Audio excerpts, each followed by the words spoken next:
بسم اللہ الرحمن الرحیم۔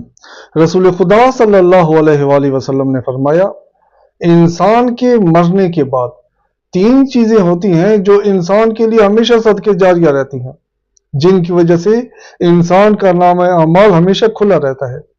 ان میں سے ایک انسان کی اولاد ہے۔ اولاد زیبا ترین اور خوبصورت ترین نعمت الہی ہے، لیکن متاسفانہ بعض افراد ہیں جو اس نعمت سے محروم ہیں۔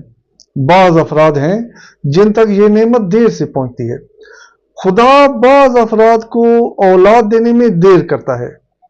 یہ خدا کی طرف سے ایک امتحان ہوتا ہے۔ اس کا مطلب یہ نہیں ہوتا کہ خدا اولاد نہیں دے گا۔ ایسے وظائف موجود ہیں، انبیاء اور ائمہ معصومین کی طرف سے ایسی روایات موجود ہیں، انہوں نے ایسی دعائیں اور ایسے اذکار روایت کیے ہیں کہ جو اس نعمت کے حصول میں معجزہ کرتے ہیں۔ خدا بعض دفعہ انسان کو دیر سے اولاد دیتا ہے۔ اس کا مطلب یہ نہیں ہوتا کہ خدا نے اولاد نہیں دینی۔ انسان دعا کرتا ہے، خدا دعا کو قبول کرتا ہے۔ دیر سے اولاد محض ایک امتحان ہوتا ہے۔ یہ وہ امتحان ہے جو خدا نے اپنے انبیاء سے بھی لیا۔ قرآن کریم میں 2 نبیوں کا ذکر ہوا ہے جن سے خدا نے یہ امتحان لیا ہے۔ ان میں سے ایک حضرت ابراہیم علیہ السلام ہے۔ سورہ مبارکہ ہود کی آیت نمبر 71، 72 اور 73 کہ خداوند متعال نے جب وحی نازل کی کہ ہم آپ کو اولاد دینے والے ہیں، تو حضرت ابراہیم علیہ السلام کی بیوی اس وقت کھڑی تھی۔ انہوں نے ہنسنا شروع کر دیا کہ میری کیسے اولاد ہو سکتی ہے جبکہ میں تو بوڑھی ہوں اور میرا شوہر بھی بوڑھا ہو گیا ہے۔ حضرت ابراہیم علیہ السلام نے فرمایا، الحمدللہ الذی وہب لی علی الکبر اسماعیل و اسحاق۔ خداوند متعال کی حمد و ستائش جس نے پیری میں، بڑھاپے میں مجھے اسماعیل و اسحاق عطا کیے۔ عبداللہ ابن عباس سے روایت ہے کہ حضرت ابراہیم علیہ السلام کی جب حضرت سارہ سے شادی ہوئی، اس وقت حضرت ابراہیم علیہ السلام کی عمر 37 سال تھی۔ اس کے بعد انہوں نے حضرت ہاجرہ سے شادی کی۔ جب حضرت ابراہیم کے ہاں حضرت اسماعیل پیدا ہوئے، اس وقت حضرت ابراہیم علیہ السلام کی عمر 99 سال تھی، 99 ایئرز۔ اور جب حضرت اسحاق پیدا ہوئے، اس وقت حضرت ابراہیم کی عمر 112 سال تھی۔ سید خضری روایت بیان کرتا ہے کہ جب حضرت ابراہیم 117 سال کے ہو گئے، تب تک حضرت ابراہیم کی کوئی اولاد نہیں تھی۔ یعنی 2 روایات ہیں، ایک میں ہے کہ 99 سال کی عمر میں خدا نے اولاد دی، اور ایک میں ہے کہ 117 سال تک ان کی کوئی اولاد نہیں تھی۔ اولاد دیر سے دینا یہ مراد نہیں ہے کہ اولاد خدا نہیں دے گا۔ جب کچھ عرصہ انسان کی اولاد نہیں ہوتی تو لوگ مایوس ہو جاتے ہیں کہ شاید ہمارے یہاں اولاد ہو ہی نہیں سکتی۔ ہو ہی نہیں سکتی کا ذکر خدا کے نزدیک نہیں ہے۔ خدا ناممکنات کو ممکن کرنے والا ہے۔ خدا دعاؤں کو قبول کرنے والا، قسمت کو تبدیل کرنے والا ہے۔ خدا کل شیء قدیر ہے۔ خدا کے سامنے کچھ ناممکن نہیں ہے۔ حضرت زکریا علیہ السلام نے جب خدا سے دعا مانگی بیٹے کے لیے، تو پہلے انہوں نے اس ناممکن کا ذکر کیا۔ حضرت زکریا نے کہا، وَكَانَتِ امْرَأَتِي عَاقِرًا، خدایا میری بیوی بانجھ ہے۔ بانجھ یعنی ناممکن۔ جس خاتون کو ڈاکٹر کہہ دیتے ہیں کہ آپ بانجھ ہیں، اس سے مراد ہوتی ہے کہ اب اس کے ہاں اولاد نہیں ہو سکتی۔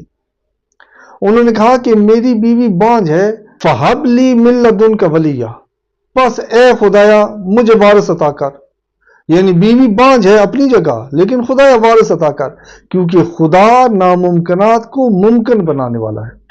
خدا نے حضرت زکریا علیہ السلام سے فرمایا، یا زکریا انا نبشرک بغلام اسمہ یحییٰ، اے زکریا ہم آپ کو بشارت دیتے ہیں ایک بیٹے کی جس کا نام یحییٰ ہوگا۔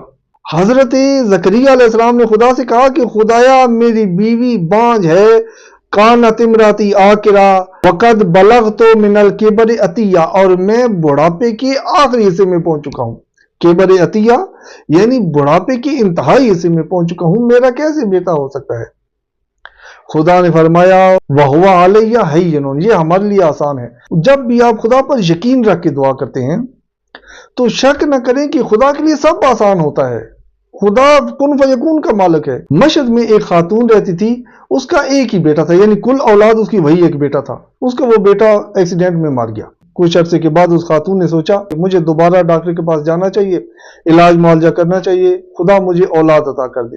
وہ ڈاکٹر کے پاس گئی علاج وغیرہ کے لیے۔ ڈاکٹروں نے اس کو بتایا کہ آپ کے ہاں اولاد نہیں ہو سکتی، یعنی اب آپ ماں نہیں بن سکتی۔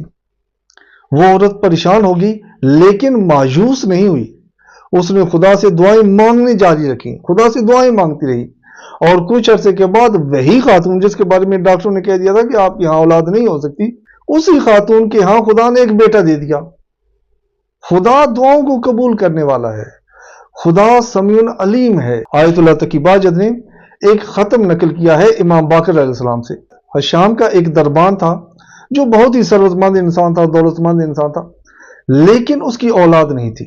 امام باقر علیہ السلام نے اس سے کہا کہ کیا میں تمہیں ایک ایسی دعا نہ تعلیم دوں کہ جس کو تم پڑھو خدا تمہیں صاحب اولاد کر دے؟ اس نے کہا کہ ضرور تعلیم دے۔ امام علیہ السلام نے اسے کہا کہ ہر روز نماز صبح کے بعد اور نماز عصر کے بعد 70 مرتبہ سبحان اللہ کہو، پھر 10 مرتبہ استغفر اللہ کہو، پھر 9 مرتبہ سبحان اللہ کہو، اور اس کے بعد یہ آیت مبارکہ پڑھو، استغفروا ربکم انہ کان غفارا یرسل السماء علیکم مدرارا ویمددکم باموال وبنین ویجعل لکم جنات ویجعل لکم انہارا۔ اس شخص نے یہ عمل شروع کر دیا، کچھ عرصے کے بعد خدا نے اسے اولاد دی اور وہ کثیر الاولاد میں سے تھا، یعنی خدا نے اس کو کثیر اولاد عطا کی۔ ایک شخص امام جعفر صادق علیہ السلام کے پاس گیا اور اس نے کہا کہ ہمارے خاندان میں بچے نہیں ہوتے، یعنی اکثر افراد تو بے اولاد ہی مر جاتے ہیں، اور اگر کسی کی ہاں اولاد ہو بھی تو 1-2 بچے ہوتے ہیں اور وہ بھی بیمار اور مر جاتے ہیں، اس طریقے سے ہوتا ہے، ہمارے یہاں نسل نہیں چلتی۔ امام علیہ السلام نے اسے کہا کہ تم یہی آیت کثرت سے پڑھا کرو۔ اس نے یہی آیت کثرت سے پڑھنی شروع کر دی۔ روایات میں ہے کہ اس شخص کا قبیلہ پھر بڑے قبیلوں میں شمار ہوتا تھا، یعنی افراد کے لحاظ سے اس شخص کا قبیلہ بڑا قبیلہ تھا، خدا نے بہت زیادہ ان کو اولاد عطا کی۔ جب بھی آپ نا امید ہوں کہ خدا اولاد نہیں دے رہا یا خدا کی طرف سے اس نعمت کے ملنے میں تاخیر ہو، اس وقت امام علیہ السلام کا بتایا ہوا یہ عمل کریں، انشاءاللہ خدا آپ کی پریشانی ختم کر دے گا اور خدا آپ کو صاحب اولاد کر دے گا۔